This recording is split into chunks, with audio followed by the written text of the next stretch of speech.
An increasing trend of women being mutilated and brutally murdered has led these protesters here. Stop killing women! Stop killing women! Stop killing women! Stop killing women!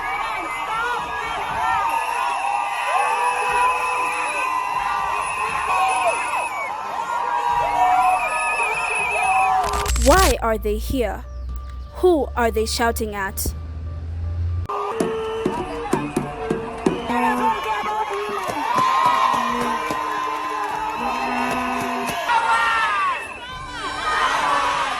To whom are they trying to appeal?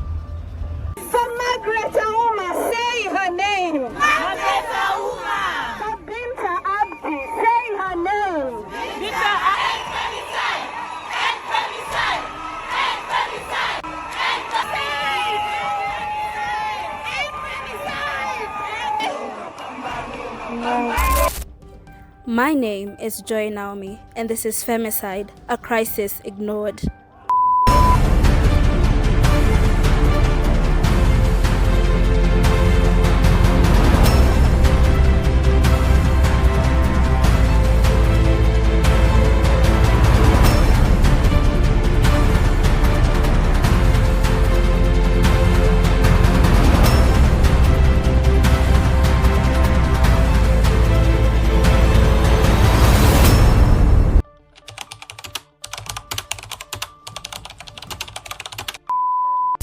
According to the Deputy Inspector General of Police, Eliud Lagat, law enforcement has recorded a staggering 97 femicide cases in the past 3 months.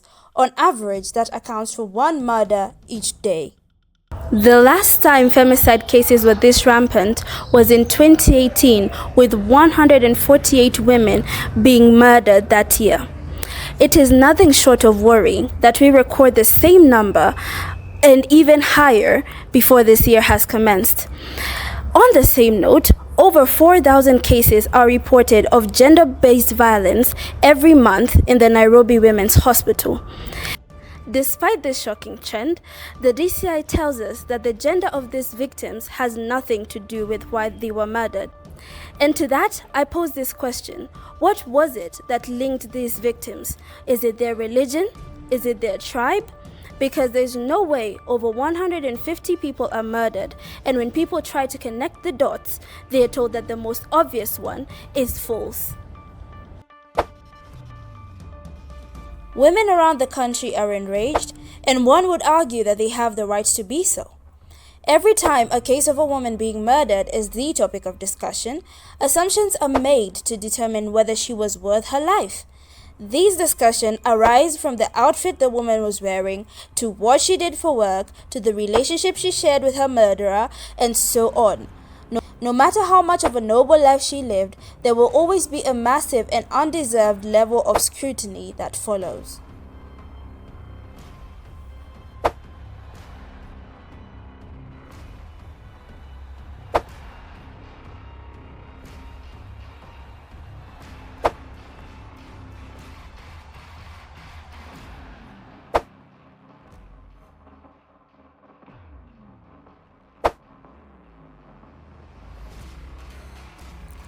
Any efforts to bring attention to femicide cases are often met with hostility and cruelty, especially from the male gender. These tweets are a perfect example of how women are expected to accept this phenomenon as a normalcy. At a time like this, where there should be discussions on how to end femicide, men resort to exempting themselves from the equation or silence the movement by bringing up issues that affect men, such as the high suicide rates.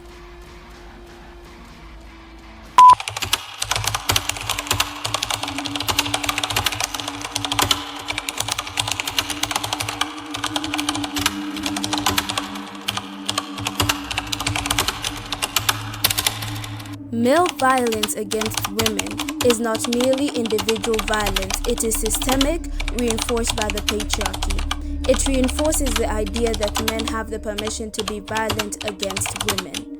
The victims of femicide are of different ages, counties, occupations, religions, tribes, and all other demographics you can think of.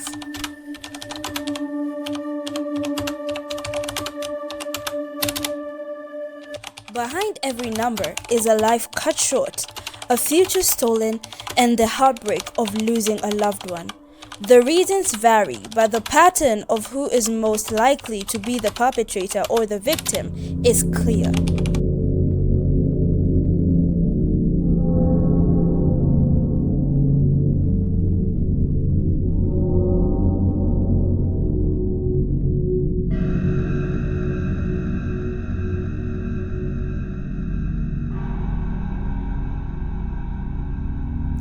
A perspective women in Kenya wish to be understood is that there is nothing they can do to 100% guarantee their safety from the systemic violence that they endure. This violence feels profoundly dehumanizing. It can strike from someone as close as a relative or as random as a stranger on the street, which leaves women in a perpetual state of vulnerability, asking them to stretch themselves thin instead of dismantling the systems that view them as subhuman is nothing but cruel.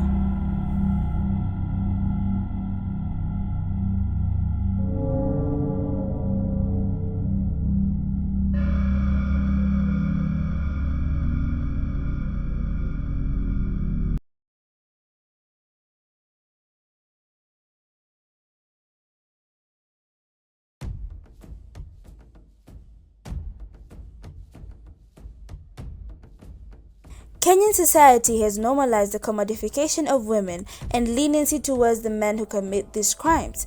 Justice for these women is rarely served. As long as the victim is labeled a slut, sex worker, or gold digger, it seems that her death is warranted. Victim blaming and self-pity is always the course that's taken in majority of these cases. Vile and unproven statements are often made about the victims, aiming to justify an action as gruesome and malicious as femicide. If you are one of the men who think that the murder of a woman is justified in any other context other than self-defense, it is time for you to do some self-reflection. Ask yourself these questions. Is human life more valuable when it belongs to a man? If it were men being sexually assaulted, raped, and having their bodies mutilated and then discarded, would you consider it an attack on men? Have you been part of the clubbing culture? If you have, were there women present? Did you consider harming them or killing them? If not, why would you defend the actions of a man who does? There are so many questions I could ask or pose to you right now, but none of them will be enough unless you take the time to unlearn the misogyny that you have been taught.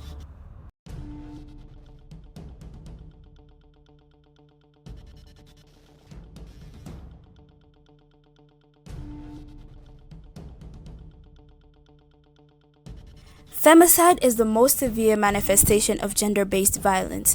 It is deeply rooted in and a display of power imbalances in a society which promotes unequal status for men and women.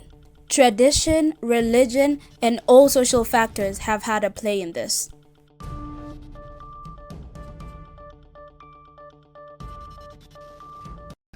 Now, it is obvious that this is not an issue that can be resolved overnight. It requires intricate and intentional steps for it to end permanently. What is obvious, however, is that men need to be a part of this conversation. They need to unlearn the misogyny that makes them commodify and objectify women's bodies and livelihoods. The idea that if women molded themselves into these perfect beings of society, that they will prevent their own harm needs to be abandoned completely.